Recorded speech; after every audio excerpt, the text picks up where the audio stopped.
पश्चिम बंगाल की राजनीति एक बार फिर गर्मा गई है और इस बार वजह है भारतीय जनता पार्टी का नया चुनावी घोषणा पत्र, जिससे पार्टी ने संकल्प पत्र नाम दिया है। कोलकाता में आयोजित एक बड़े कार्यक्रम में गृह मंत्री अमित शाह ने इसे जारी किया। इस मौके पर उन्होंने साफ कहा कि यह संकल्प पत्र सिर्फ एक दस्तावेज नहीं बल्कि बंगाल के भविष्य की दिशा तय करने वाला रोड मैप है। शाह के मुताबिक बंगाल की जनता लंबे समय से बेरोजगारी, असंतोष और राजनीतिक अस्थिरता से जूझ रही है और अब बदलाव चाहती है। अमित शाह ने अपने भाषण में तृणमूल कांग्रेस पर सीधा हमला बोला।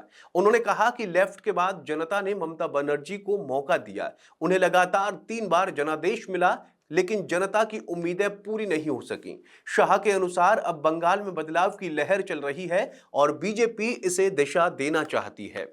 इस संकल्प पत्र में खास तौर पर महिलाओं और युवाओं को केंद्र में रखा गया है। पार्टी ने कई वर्गों के लिए नकद सहायता और रोजगार से जुड़े वादों का जिक्र किया है।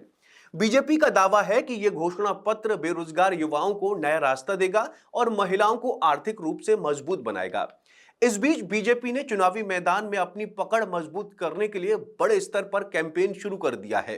प्रधानमंत्री के बाद अब खुद अमित शाह ने मोर्चा संभाल लिया है और लगातार बंगाल के अलग अलग हिस्सों में रैलियां और रोड शो कर रहे हैं। खड़गपुर में आयोजित मेगा रोड शो खास तौर पर चर्चा में है, जो बीजेपी नेता दिलीप घोष के समर्थन में किया जा रहा है। यह रोड शो मलिंचा स्थित अतुल मनी स्कूल के पास से शुरू होकर खरीदा इलाके तक जाएगा। पूरे शहर को पोस्टरों और बैनरों से सजाया गया है और सुरक्षा के कड़े इंतजाम किए गए हैं। इसके अलावा अमित शाह का कार्यक्रम सिर्फ रोड शो तक सीमित नहीं है, वो पश्चिम मेदिनीपुर के डेबरा में बड़ी जनसभा को भी संबोधित करेंगे, जहां पार्टी अपनी रणनीति और मजबूत करने की कोशिश करेगी।